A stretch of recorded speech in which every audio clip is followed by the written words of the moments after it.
میرے محبوب کا شہر مدینہ. ایک آدمی ایک صحابی جہاد کو نکلے, اپنی بیوی سے کہنے لگے میں جا رہا ہوں, میری اجازت کے بغیر گھر سے نہ نکلنا. اور حدیث میں موجود ہے, امام ذہبی حدیث لائے ہیں, فرمایا قیامت کے دن اس کے پیر گلے سے لپٹے ہوں گے, اس کے پیروں کو گلے سے باندھ دیا جائے گا. یہ کون عورت ہے؟ رب فرمائے گا یہ وہ تھی جو خامد کی اجازت کے بغیر گھر سے نکلا کرتی تھی, بغیر اجازت کے گھر سے نکلتی تھی. سید عالم صلی اللہ تعالی وسلم, بڑی عجیب حدیث ہے, میں پڑھتا ہوں تو رو پڑھتا ہوں. حضور حضرت فاطمہ کو لینے گئے, شادی کے تیسرے دن حضور لینے گئے. میرے محبوب نے آزمانے کے لیے کہا فاطمہ چلے, فاطمہ چلے, یوں ہاتھ باندھ دیے. عرض کی سونیا باپ بھی ہیں آپ, نبی بھی ہیں, میری جرت نے انکار کی, لیکن ابا جی آپ کی زبان سے سنا ہے شوہر کی بغیر اجازت نکلنا نہیں. اگر اجازت دے تو علی کا انتظار کر لو. عزت والے رسول کی عزت والی بیٹی نے جب کہا نا سونیا اجازت دوں دیں تو انتظار کر لو, کریم رسول کی آنکھوں میں آنسو آئے. فاطمہ کہتی ہے میرا کچا گھر اور میرے رسول پاک نے اپنی طامت کو سمیٹا, اور سمیٹ کر نبی کریم علیہ السلام کچی زمین پر دیوار سے ٹیک لگا کے بیٹھے. آج عجیب ہے, جناب علی بھی دیر سے آئے, پہنچے, حضور کو بیٹھے دیکھا, یوں نظر اٹھی. حضرت علی سے میرے مصطفیٰ نے پوچھا, حضرت علی سے مدینے کے محبوب نے پوچھا کہ علی کر تو اجازت دے تو بیٹی کو لے جاؤں. حضرت علی پھوٹ پھوٹ کے روئے, میرا روپ بھی نہیں تے میرا رنگ بھی نہیں تے مینوں یار منان دا ٹنگ بھی نہیں.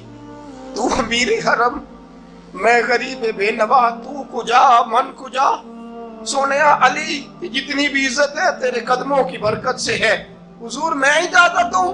فرمایا فاطمہ کو میں نے سکھایا ہے, اور فاطمہ کہتی ہے جب تک علی نہیں آئیں گے میں جاؤں گی نہیں. حضرت علی رضی اللہ تعالیٰ میں بولے, کہنے لگے یا رسول اللہ دعا کیجئے گا اللہ فاطمہ کے ان اعمال کی برکت سے مجھے قیامت میں بھی بہتر صلہ عطا فرمائے. دوستو رسول کریم صلی اللہ تعالی علیہ وسلم کا شہر مدینہ, ایک عورت خامد پابند کر گیا کہ میں جہاد کو جا رہا ہوں, میرے پیچھے سے گھر سے نہ نکلنا, گھر سے نہ نکلنا. امام غزالی نے مکاشفۃ القلوب میں لکھا گھر سے نہ نکلنا, بیوی کو پابند کر گیا. 4 گلیاں چھوڑ کے اس کا باپ رہتا ہے, عورت کا پیغام آیا تیرا باپ بیمار ہے. جو بیٹی کو باپ سے محبت ہوتی ہے کوئی پیمانہ ہی نہیں کہ کوئی ناپ سکے, کوئی ترازو نہیں کہ کوئی تول سکے. بیٹی باپ کے سینے پہ چڑھتی ہے تو لگتا ہے اللہ نے ساری رحمتیں اڈیل دی ہیں, سارا کرم آ گیا ہے. بیٹی کو دیکھ کے تھکاوٹیں اترتی ہیں. بیٹی ایک ایسا رشتہ ہے کہ باپ جڑا رہتا ہے بیٹی سے. بیٹی کو پیغام آیا کہ تیرا باپ بیمار ہے. بیٹی کہنے لگی میں نہیں جاؤں گی, میرا خامد پابند کر گیا ہے. خامد نے اس لیے پابند کیا ہے کہ مصطفیٰ نے مجھے پابند کیا تھا بغیر اجازت نہ جانا. ٹیلی فون ہے کوئی نہیں خامد کو کر لوں, خبر مجھے کوئی نہیں وہ کس میدان میں جہاد کر. جاؤ میرے مصطفیٰ سے پوچھوں جاؤں کہ نہ جاؤں. توجہ ہے, باپ بیمار ہے, باپ پوچھو جاؤں کہ نہ جاؤں. رسول پاک نے فرمایا اس سے کہو خامد کی اطاعت کرے گی تو اللہ بہتری جزا عطا فرمائے گا. باپ بیمار ہے, خامد کی اطاعت کرے گی تو جزا بہتر ملے گی. 2 دن کے بعد پھر پتا چلا باپ زیادہ بیمار ہو گیا. دوستو کڑی بات, حضور جاؤں کہ نہ, فرمایا خامد کی اطاعت کرے گی تو بہتر جزا ملے گی. 4 دن گزرے, بیٹی کو پیغام آیا کہ تیرا باپ انتقال کر گیا. بیٹی پردیس میں ہو تو کہتی ہے میرے زیور بیچ دو, مجھے لے جاؤ پاکستان میں جاتی دفعہ اپنے باپ کا مکھڑا دیکھنا چاہتی ہوں. لیکن باپ انتقال کر گیا. رسول کریم کی بارگاہ میں بیٹی نے پیغام بھیجا کہ سونیا کیا کروں, انتقال کر گیا میرا باپ, سایہ اٹھ گیا, حکم کیا ہے؟ مدینے کے چاند کے وہی جملے خامن کی اطاعت کرے گی تو اللہ بہتر جزا دے گا۔ دوستو، یہ ہیں میرے رسول کے ماننے والی عورتیں۔ بیٹیوں دیکھو شوہر کی اطاعت کسے کہتے ہیں۔ یا رسول اللہ باپ انتقال کر گیا، دفن ہو گیا، حضور نے فرمایا پتہ کرو گئی کہ نہیں گئی۔ صحابہ لوٹے، سونیا قربان جائیں تیرے نظام پر، آقا قربان جائیں تیرے فرمان پر۔ تیرے جملوں کی تاثیر ایسی ہے کہ عورتیں اگرچہ کمزور ہوتی ہیں پر تیرے دین کی پہرے دار بن گئی ہیں۔ حضور آپ کی سنت کے لیے استقامت کا پہاڑ بن گئی ہے۔ حضور وہ گئی نہیں، کائنات کے امام نے ہاتھ اٹھائے، رسول پاک نے ہاتھ اٹھائے، اور صحابہ فرماتے ہیں آج اس عورت کے مقدر جاگے، چند آنسو حضور کے گرے، اور پھر چہرے پہ ہاتھ پھیر کے فرمایا جاؤ اسے جا کے خوشخبری دے دو، تو نے اپنے خامد کی اطاعت کی ہے، تیری اس فرما برداری کی وجہ سے اللہ نے تجھے بھی بخش دیا ہے، تیرے باپ کی بھی بخشش فرما دی ہے۔ تو نے خامد کی اطاعت کی، تو بھی بخشی گئی۔ عورتیں، میں نے ایک حدیث پڑھی، خدا کی قسم اٹھا کے کہتا ہوں، حدیث پڑھی اور پھر میں نے کتاب بند کر دی۔ میں نے کہا اس سے آگے میرے اندر ہمت ہی نہیں ہے، میں پڑھ ہی نہیں سکتا۔ میں نے جیسے کہا کہ پہلے تو صحابہ کرام میں اہل بیت کو ہم معصوم نہیں مانتے، ان سے جو کوتاہیاں ہیں وہ بھی ہماری اصلاح کے لیے ہیں تاکہ ہمیں توبہ کے طریقے سمجھ میں آ جائیں۔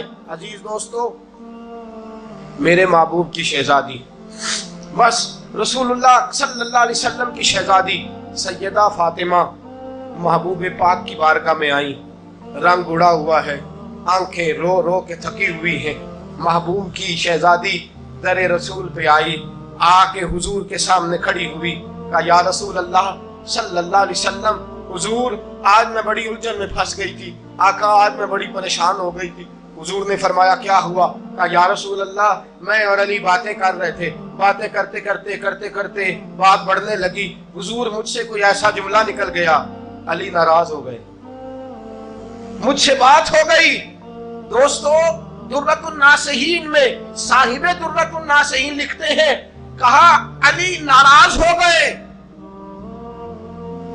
سیدہ فاطمہ فرماتی ہیں میں نے 70 چکر لگائے علی کے کمرے کے۔ کتنے؟ بیٹیوں، خامن کی اطاعت میں تمہاری جنت ہے، اور ماں باپ بھی ذرا خیال کریں، مائیں بھی ذرا خیال کریں۔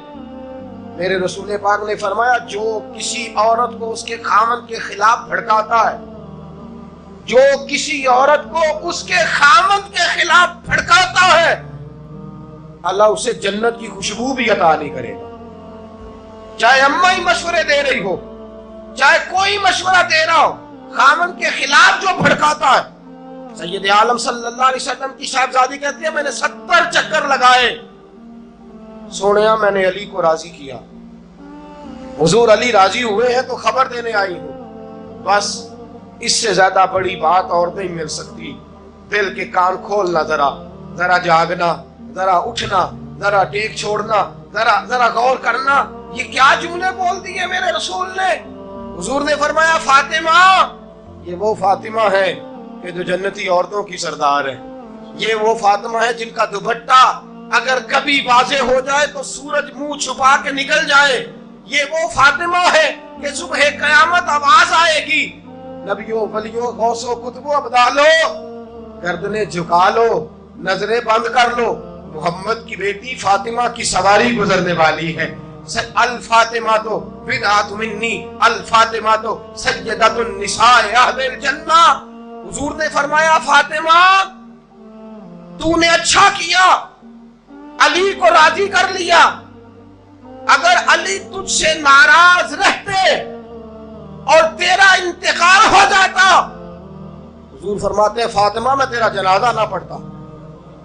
فرمایا میں اس سے بڑی بات کہاں سے لاؤ گے، اس سے بڑا فکرہ کہاں سے لاؤ گے؟ فرمایا فاطمہ میں تیرا جنازہ نہ پڑھتا اس لیے کہ تو مولا کائنات کی بیوی ہے، اگر تجھ سے علی ناراض رہتے۔ اور پھر میرے حبیب نے فرمایا جس کا خامند اس سے راضی ہوتا ہے اس کا اللہ بھی اس سے راضی ہوتا ہے۔ پھر اپنی بیٹی کو فرمایا بیٹی یاد رکھ، کوئی عورت اتنی نمازیں پڑھے جتنی حضرت عیسیٰ کی والدہ مریم نے پڑھی تھی، اتنا